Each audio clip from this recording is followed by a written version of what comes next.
සුබ දවසක්. පෙරේදා මම මුහුණු පොතේ පෝස්ට් එකක් මුදා හැරියා. ඒකේ මං කියන්නේ ධර්මදීපේ බල්ලෝ පූසෝ කුසගින්නේ වීදි සරන්නේ ගාතෙන් ලක්වන්නේ ධාර්මික ජනපතිවරයෙකුගේ පාලන සමයක වීම කොතරම් ඛේදනීයද පින්වතුනි. ඊට පස්සේ කමෙන්ට් එකක් තියෙනවා යාළුවෙක් ලියනවා විජිත් මංගල. යාළුවා ඔයා හැම දෙයකටම ධර්මයයි පාලකයවයි ගාව ගන්න එපා. 76 පාලනය තුලයි මිනිසාගේ ගුණධර්ම මිනිසාගේ ආකල්ප මේ හැම දෙයක්ම පිරිමීමට ලක්ුණේ. ඔයා නිතර අලි ගැන වෙනස් සතුන් ගැන කතා කරනවා. ඊට කලින් මිනිසාගේ ආකල්ප ගොඩනැගීමට යම් මතයක් නිර්මාණය කර සිටින්න. ඒ මතය තමයි මේ ගොඩනගන්න හදන්නේ. මොකද්ද? 76 වසරක් පුරාවට අපේ රට පාලනය කරපු පාලකයන්ට බැරුව ගියා. මේ පරිසරයේ තියෙන වටිනාකම සතා සීපා වගේ වටිනාකම සබහාදහමේ මේ දායාද කොහොමද ආරක්ෂා කරන්නේ මේවා හඳුනා ගන්න 76 වසරක පාලකයන්ට බැරුව ගියා. ඒකට හොඳම උදාහරණය තමයි 1933 සුදු මහත්තුරු තමයි බල්ලෙක් මරා දැමුවොත් රුපියල් 100ක දඩයක් නියම කරන්නේ. ඒ කාලෙදිට ඒක විශාල මුදලක්. හැබැයි 76 වසරක් යනකම් අපේ පාලකයන්ට බැරුව ගියා ඒ නීතිය වෙනස් කරන්න. ඒ නිසා ඒ පසුගිය සති කිහිපෙත් බල්ලෝ දෙතුන් දෙනෙක්ව මරා දැම්ම තැනින් තැන. ඒවට පොලිසියට ගෙනියනවා. අත්අඩංගුවට ගත්ත කෙල්ලක ප්‍රවෘත්ති වැටෙනවා. මේ වුණාට ඒ අපරාධකාරෝ රුපියල් 100ක් 200ක් දඩ ගෙවල ඉවරලා ගෙදර යනවා. නීතියක් නැහැ. සතුන්ගේ ජීවිතය ආරක්ෂා කරන්න බෑ. දැන් රජයෙන්ම කිව්වා ජල බීතිකා රෝගය නිවාරණය කරන්න 2000 තියෙනකොට වීදි සතුන්ට කන්න දෙන්න එපා. එහෙම දෙනවා නම් බාර ගන්න කියලා. එතකොට අර 76 වසර පාලනයයි මේ ජනාධිපතිගේ පාලනයයි එක වෙනවා. ඒතකොට ධර්මදීපේ කියලා අද අපි නම් කරන්නේ ඇත්තට කියන්නේ කවුරුවත් තරහ වෙන්න එපා. උපහාසයටනේ. අපේ රට ධර්මදීපයක්ද? ධර්මදීපේ කියලා කියන උපහාසයට. ධාර්මික මිනිසුන් ඉන්නවා. නැතිකමක් නැහැ. නමුත් ධර්මදීපේ කියන වචනේ ගොඩක් උපහාසයට ලක් වෙනවා. මොකද්ද හේතුව? මේකේ කෙරෙන මේ සාපරාධී ක්‍රියා අවම වීමක් නැහැ, අඩුවීමක් නැහැ. ඒවා නතර කරන්න නීතිය ක්‍රියාත්මක කරන්නේ නැහැ. ධාර්මික ජනපතිවරයෙකු සිටිනා සමයක කියලා ලියලා තියෙන්නේ. අනුර කුමාර සහෝදරයව ගත්තම මේ අනුර කුමාර ජනාධිපතිතුමාව ගත්තාම දැන් පෙරපාලකයන්ට වැඩිය ඇත්ත වශයෙන්ම ධාර්මික බවක් දකින්න පුළුවන්. පාලනයේ ධාර්මික බවක් දකින්න පුළුවන්. හැබැයි මේ ධාර්මික පාලනය තුල අධාර්මික දේවල් වෙනවා. අන්න ඒවා උපහාස රසයෙන් හරි අපි ජනාධිපතිවරයාට sannivedanaya කරන්න ඕනේ. ඒ කියන්නේ ජනාධිපතිවරයා දන්නවා මේකේ වෙන සත්ව ඝාතන ගැන. මාස 6කට අලි ඇතුන් 180ක් මරා දාලා තිබෙනවා. දැන් අර ගිය සතියේ අර අලියා මරා දාපු එක නිදැල්ලේ. ඒකව අත්අඩංගුවට ගන්න නැහැ. රජයෙන් ආරක්ෂා කරනවා. මේ දැනුත් මම පෝස්ට් එකක් ෂෙයා කරුවා. ඌ නිදැල්ලේ ඉන්නවා. T56කින් වෙඩි තියන්නේ. පරීක්ෂණ නැහැ. එතකොට මේ ධර්මදීපේ මේ ධාර්මික පාලකයාගේ පාලනය තුල අධාර්මික දේවල් සිද්ධ වෙනවා. ඒ අධාර්මික දේවල් සිද්ධ වෙනකොට අපි එතෙන්ට ආඳා ගන්න ඕන ප්‍රස්තුත වෙන අදාළ පුජ්‍යලයන්. රටක රාජ්‍ය බලය ලබාගත් පසු රාජ්‍ය නායකයාගේ සුවිශේෂී අවධානය යොමු විය යුත්තේ මගේ රාජ්‍යයේ ජීවත් වෙන්නා වූ සෑම සත්වයකුම ආරක්ෂා කිරීම මගේ යුතුයකම හා වගකීම. මේ සෑම සත්වයකුගේම ජීවිත ආරක්ෂාව රැඳී තිබෙන්නේ මාතේ. එහෙම හැඟීමක් තියනවද අපේ පාලකයන්ට? දැන් ඊයේ මොකද්ද ලාල්කාන්ත ඇමතිවරයා කිව්වේ? අලි 10ක් අල්ලලා ලන්සු තියෙනවා.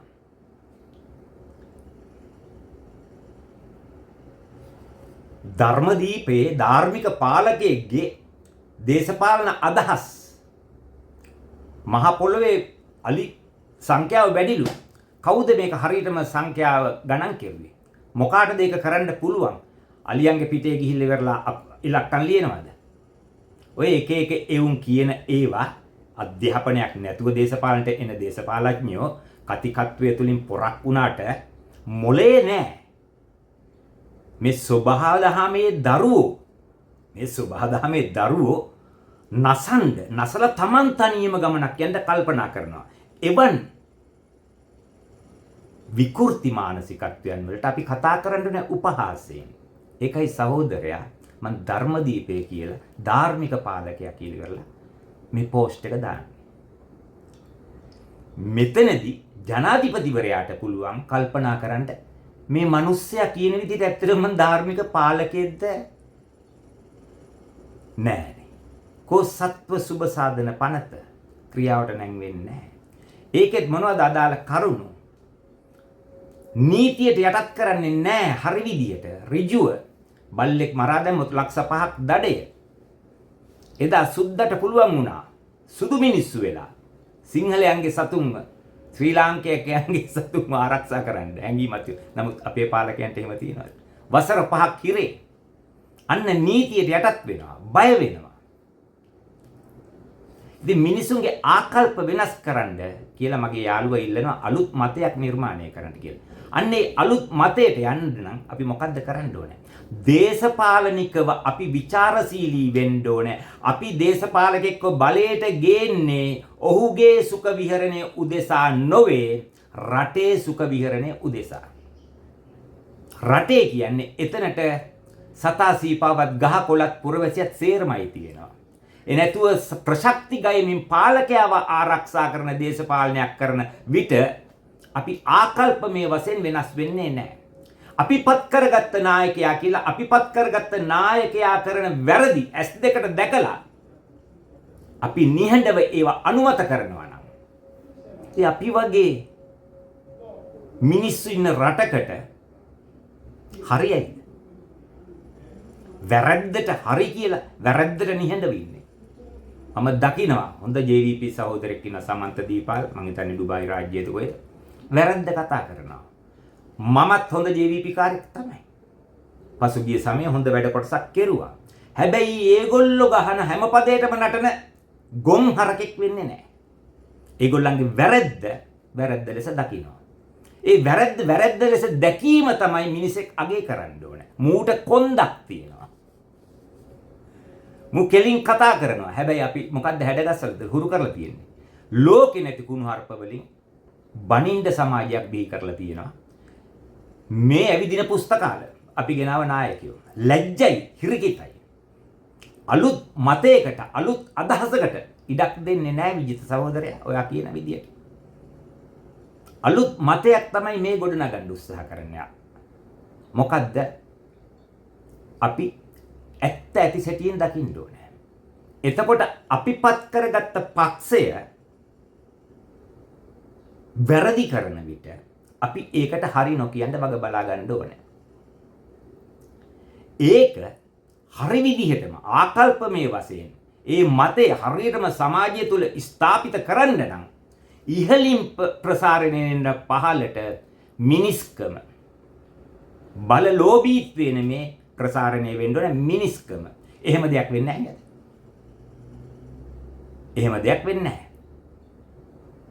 එතකොට ඒකට අපි හඬක් නගනවා.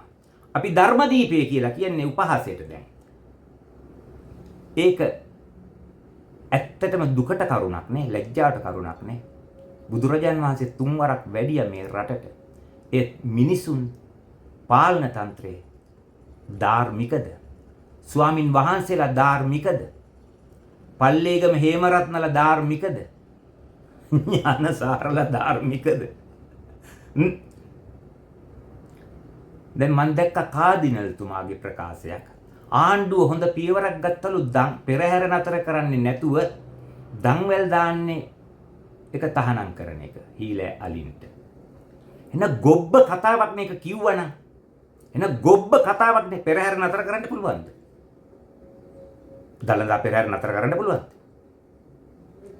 මේ සීවස් ගණනාවක් තිස්සේ ඉදිරියට ගලා ගියේ. ඒක මම ඇත්ත බොරු දැක්කේ නෑ. මම දැක්කේ පෝස්ට් එකක්. උන්වහන්සේගේ මුවින් ප්‍රකාශ කරනවා මම දුටුවේ නැහැ. ඉතින් මම උත්සාහ කරනවා මේ ජීවත් වෙලා ඉන්න ටික කාලය තුල අපි බලයට ගෙනාවා තමයි. හැබැයි රත්තරම් පිහියයි කියලා අපි පපුවට තියාගන්නේ නැහැ. වැරද්ද විදිහට දකින්න ඕනේ. එහෙම නැත්තම් මොකද්ද අපට තියෙන දේශපාලන පෞරුෂය? අනිත් එක අපි කියනවා එදා කියනවා මහින්ද නැත්තම් කවුද කරන්නේ? අනුර නැත්තම් කවුද කරන්නේ? කවුද කරන්නේ? එතකොට අනුරට බලේ සදාකාලිකද? මහින්දට බලේ සදාකාලික වුණාද? එහෙම නැහැ. උදාහරණයක්. අර අලුත් මතයක් හදන්න කියලා ඉල්ලීමක් තියෙනවා. අලුතෙන් හිතන්න යමක් කියන්නේ. තාත්තා හදිස්සියේ මිය යනවා. බොහොම කලාතුරකින් මේ අම්මා දෙවෙනි සැමියා ගන්නෙ. හැබැයි දරුවෝ ටික කොහොම හරි අදාගෙන අම්මා යනවනේ. ඒ වගේ තමයි මේ පාලනය. ඒ නිසා මේක හදන්න පුළුවන් මෙයාටමයි කියලා ඒ ගොම් මත වල අපි නිමක්නව සිටින්න නරකයි. දැන් අපිට මෙහෙම දෙයක් කිව්වේ හැකි. මම මෑත දකින හොඳම ਵਿਚාරශීලී විචක්ෂණ තර්ක බුද්ධියෙන් කතා කරන දේශපාලඥ තමයි පුබුදු ජයගොඩ. පුබුදු ජයගොඩ එක්ක අනුර හරි ටිල්වින් හරි හර්ෂණ හරි සංවාදයකට යන්න ඕනේ. සිරස ටීවී එකට. ගිහිල්ලා මේ ව්‍යවස්ථා සංශෝධනය පිළිබඳව ජනතාවට ඇහෙන්න කතා කරන්න ඕනේ. අදහස් ප්‍රකාශ කරන්න ඕනේ. දැන් එතකොට අපේ නායකයන්ටයි මම මේක කියන්නේ. ඔහු ඉදිරිපත් කරන තර්ක බින්දින්න ඕනේ. ඒවට කැලෑපත්තර ගහලා හරියන්නේ නැහැ. මොකද ප්‍රබුද්ධ ප්‍රජාවක් රටකට අවශ්‍ය කරන්නේ. රටකට අවශ්‍ය කරන්නේ ප්‍රබුද්ධ ඡන්දදායකයන් මිසක් බත්තන හරක් නෙවෙයි. එහෙම දෙයක් වෙන්නේ නැහැ. දැන් අභියෝගේ බාර අරගෙන ඇත්ත තමයි පුබුදු දෙනවා වැඩි ලොකු ටෝක්. අන්න එහෙම ගන්න ඕනේ. ගන්න බෑ කියන්නේ. එහෙමනම් පුබුදු ඉන්නවා මේ ඇයට වැඩි ඉහළ තැනක. ඇත්තට යන්න වෙනවා. ඉතින් මේ අලුත් මතයක් හදන්න නම් අපි මොකද්ද කරන්න ඕනේ? නිර්මාණාත්මක වෙන්න ඕනේ, නිර්මාණශීලී වෙන්න ඕනේ. ඒකට ඍජු බවක් තියෙන්න ඕනේ, අවංකකමක් තියෙන්න ඕනේ, වහල්කම නොතිබෙන්න ඕනේ. දේශපාලන වහල්කම තියෙනකන් අපේ නායකයට මුකුත් කියන්න එපා. දැන් පැහැදිලි එකක් කියනවා. පෙර පැවති සෑම පාලනයකටම වඩා මේ පාලනය මේ මොහොත වෙනකොට හොඳයි. පෙර පැවති සෑම පාලනයකටම වඩා මේ මොහොත වෙනකොට හොඳයි. යන ක්‍රමයක් හොඳයි, ඇනගන්න තැන් තියෙනවා. ඉතින් ඒක කතා කරන්න ඕනේ අපි. දැන් අධිකරණ ඇමතිවරයා ඇත්තටම එයා නීතිය දන්නේ නැහැනේ. ඒ දැන් වැඩසටහන වලට ආවම නාගන්න හැටි පේනවනේ. ඉතින් තවමත් අධිකරණ ඇමති. ඉතින් මේවා අපි කතා කරන්න ඕනේ. පාක්ෂිකයා ඒවා කතා නොකළොත් හානිය වෙන්නේ පක්ෂෙට. හානිය වෙන්නේ නායකයට. හානිය වෙන්නේ රටට. දැන් අපි විශ්වාසයක් තියන්නේ මේගොල්ලෝ රට හදයි කියලා. එහෙනම් මේ හදන්න යන රට මේගොල්ලන්ගේ බලය ගිලී ගියොත් බලය සදාකාලික නැහැ. වසර 5කින් ඡන්දයක් තියන්න වෙනවමයි. එහෙමනම් අපි හොයන්න ඕනේ, නිර්මාණය කරන්න ඕනේ මඩ බලකායවල් නොවේ. ප්‍රබුද්ධ සංවාද මණ්ඩපයක්. ඔබේ අදහස ඔබ ඉදිරිපත් කරන්න. අපි ඒකට තර්කානුකූලව උත්තර දෙනවා. ඒ ප්‍රබුද්ධ දේශපාලන සංවාදයේ ඒ සමාජයයි ඇති වෙන්න ඕනේ. අන්න එතකොටයි ආකල්පමය වෙනසක් ඇති කරන්න පුළුවන්. දැන් මේ අදහසේ තියෙන්නේ අලුත් අදහසක්. ධර්මදීපේ ධාර්මික පාලකයෙකු. රට පාලනය කරනකොට බල්ල පූසෝ මහපාරේ කුසගින්නේ මරා දෙන්න වෙනවා. ඉතින් මේකට සැලසුම් තියෙනවා. මං ඉන්නේ මේ ඉතාලියේ. දැන් මේ පාරේ බල්ල පූසෝ නැහැ. කණ්ඩ නොදී ඉන්න කියලා රජයෙන් පණිවිඩ නිකුත් කරන්නේත් නැහැ. එක එක නිලධාරීන්ව ධම්මලා. සුරකු මධ්‍යස්ථාන තියෙනවා. අපිට ඒවා ඉදි කරන්න පුළුවන් අවධානය යොමු කරන්න ඕනේ. ඒ යොමු නොකරනකම් අපි කතා කරන්න ඕනේ. යොමු කරවා ගන්න. ඒකට අපේ නායකයව හැමතිස්සෙම ගන්න එපා. මේක ධර්මදීපේ කියලා හැමතිස්සෙම ගාව ගන්න එපා. ධර්මදීපේ කියන්නේ ධර්මයක් නැති නිසා. ඒක පන්සලේ අපි දකින්නෙත් නැහැ. නෑ හැමතැනම අපි දකින්නේ ඇත්ත කතාව. පන්සලේ කියලා විශේෂ කරන්න ඕනේ නැහැ. කොතනකවත් අපි එහෙම ධාර්මික සමාජයක් දකින්නේ නැහැ. ඇත්ත කතාව ඒක. ඉතින් මං හිතනවා දැන් කතා කරුවා ඇති අලුත් අදහසක් අලුත් ආකල්පයක් ඇති කරන්න පුළුවන් ලේසිම ක්‍රමය. ඒ අර ප්‍රබුද්ධ දේශපාලන සංවාදය ඇති වෙනවා. දැන් මගේ යාළුවෙක් ඉන්න පුජ්‍යලිකව අපි දෙන්න දේශපාලනය කරන. එයා කලින් UMP පස්සේ MPP වුණා. එයාට කොච්චර ආණ්ඩුවේ වැරදි ඇරියත් එයාට බෑ උත්තරයක් දෙන්න.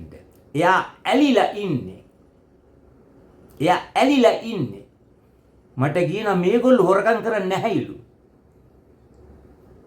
මේ 60 පෙනි මිලියන් 25 ගල්ලංගුරු වංචාව ඈ එතකොට මේ ඇමරිකන් තැපැල් කාර්යාලයට ගෙවන්න තිබුණ ඩොලර් ලක්ෂ 5 මේ 60 පෙනි මේවා වංචාවල් නෙමෙයිලු. ඒවා වංචාවල් වෙන්නේ කොතනද? ඇමතිවරයාව අස්කරුවේ නෑ. පුළුවන් තරම් රැකගන්න බැරුවේ ජනාධිපතිවරයා. තවමත් මුදල් ලේකම්වරයා ජනාධිපතිගේ යාළුවා. ගෙදර ඇරියේ නෑ. පරීක්ෂණ නෑ. ඉතින් ඒ වැරදි අපි කතා කරන්න ඕනේ. අන්න එහෙම වැරදි කතා කරනකොට මිනිස්සු ප්‍රබුද්ධ වෙනවා. දැනුවත් වෙනවා දේශපාලනික. අර සාම්ප්‍රදායික ලෙස 76 වසරක් තිස්සේ වන්දනාමාන කෙරුවා, වන්දි බට්ටකම් කෙරුවා, ප්‍රශක්ති ගැයුවා. ඒක කරනකම් මේ රට හැදිලි වානා. ඒව කරලත් හරියන්නේ නැහැ. මේ ගහකොළ සතා සීපාවා රැකගන්න හරි විදිහට නීති සම්පාදනය නොකර මේ රට මොනම විදිහකට දිනු කරන්න බෑ. සබහාදහම් මෑනියෝ ඒකට ඉඩ දෙන්නේ නැහැ. අන්න ඒක හරියටම මම පැහැදිලි කරනවා. හැම අවුරුද්දකම භාණ්ඩාගාරයට දෙනවා ෂොට් එක සබහාදහම් මෑනියෝ කට උත්තර නැති වෙන්න. මොනවද? ගම් වතුරෙන් අනාතයි, වර්ෂාවෙන් අනාතයි, හානි, දේපල හානි, නිවාසාන ජීවිත හානි. ඊට පස්සේ නියඟෙන් අනාතයි. වගාවන් විනාසයි. භාණ්ඩාගාරේ පොඩ්ඩක් රැස් වීගෙන එනකොට අන්න බෙදන්න වෙනවා. ඇයි? ධාර්මික පාලනයක් නැතිකමින්. සතුටුගේ ජීවිතේ තුට්ටු දෙකකට මේ සලකන්නේ නැති පාලනයක දඬුවම් සබහාදහමෙන් වැඩි. චූටි කතාවක් කියන අවසාන වශයෙන් එක්කෙනෙක් මැරුවනේ ඇතින්නියෝ 7 දෙනෙක් බලයට එන්න ඉස්සෙල්ලා. ඒගොල්ලෝ මිත්‍යා දෘෂ්ටික කට්ටියනේ. එයාට මොකද උනේ? දේවසාප. ඒ දේවසාප කියන්නේ කවුද? සබහාදහම් මෑණියන්ගේ විනිශ්චය. නැවතම යමු. ඔන්න සහෝදරයා ටිකක් මේක හිතන්න. විජිත සහෝදරයාට මේ වැඩසටහන කෙරුවේ.